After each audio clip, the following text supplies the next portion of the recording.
রাজশাহীতে আলু ব্যবসায়ীদের স্বার্থ রক্ষায় বার্ষিক সাধারণ সভা। রাজশাহী ২৫ এপ্রিল ২০২৬।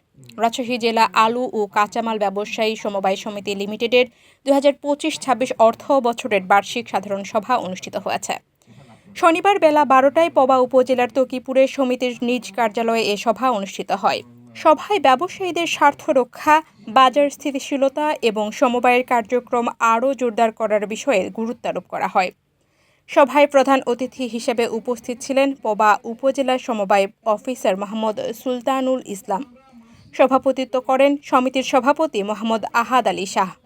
এ সময় বক্তব্য রাখেন সমিতির সহ-সভাপতি শামসুল আলম, সাধারণ সম্পাদক মিঠু আহমেদ এবং কোষাধ্যক্ষ আব্দুস সালাম। এছাড়াও সদস্যদের মধ্যে আলমগীর হোসেন, শামসুদ্দিন, আব্দুল গাফফার, মইনুল ইসলাম, শরীফুল ইসলাম, শহীদুল ইসলাম, কামরুল হাসান ও সুজন আলী সহ অনেকে উপস্থিত ছিলেন। প্রধান অতিথির বক্তব্যে মোহাম্মদ সুলতানুল ইসলাম বলেন, আলু ও কাঁচামাল ব্যবসায়ীরা দেশের খাদ্য সরবরাহ ব্যবস্থার গুরুত্বপূর্ণ অংশ।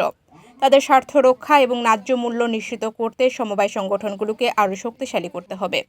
তিনি সমবায়ের কার্যক্রমে স্বচ্ছতা, জবাবদিহিতা ও আধুনিক ব্যবস্থাপনার উপর গুরুত্ব আরোপ করেন। সভাপতির বক্তব্যে মোহাম্মদ আহাদ আলী শাহ বলেন, বর্তমান বাজার পরিস্থিতিতে ব্যবসায়ীদের টিকে থাকতে হলে ঐক্যের বিকল্প নেই। সমবায়ের মাধ্যমে আমরা আমাদের সমস্যাগুলো সমাধান করতে পারি এবং সম্মিলিতভাবে এগিয়ে যেতে পারি। তিনি সদস্যদের সক্রিয় অংশগ্রহণ ও সহযোগিতা কামনা করেন। সমিতির সাধারণ সম্পাদক মিঠু আহমেদ তার বক্তব্যে বলেন, সমিতির কার্যক্রমকে আরও গতিশীল করতে আমরা বিভিন্ন পরিকল্পনা গ্রহণ করেছি। সদস্যদের জন্য সহজ লেনদেন ব্যবস্থা, বাজার সম্প্রসারণ ও তথ্যভিত্তিক সিদ্ধান্ত গ্রহণে আমরা কাজ করে যাচ্ছি। তিনি সদস্যদের সহযোগিতার মাধ্যমে সমিতিকে আরও শক্তিশালী করার আশাবাদ ব্যক্ত করেন। এ সময় কোষাধ্যক্ষ আব্দুস সালাম সমিতির বার্ষিক আর্থিক প্রতিবেদন উপস্থাপন করেন এবং আয়-ব্যয়ের হিসাব তুলে ধরেন। সভায় উপস্থিত সদস্যরা বিভিন্ন বিষয়ে মতামত দেন এবং সমবায়ের ভবিষ্যৎ কর্মপরিকল্পনা নিয়ে আলোচনা করেন।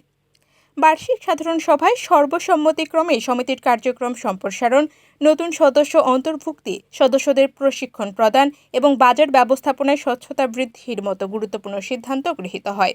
সভা শেষে ব্যবসায়ীরা ঐক্যবদ্ধভাবে কাজ করে নিজেদের স্বার্থ রক্ষা এবং সমবায়কে আরও শক্তিশালী করার অঙ্গীকার ব্যক্ত করেন।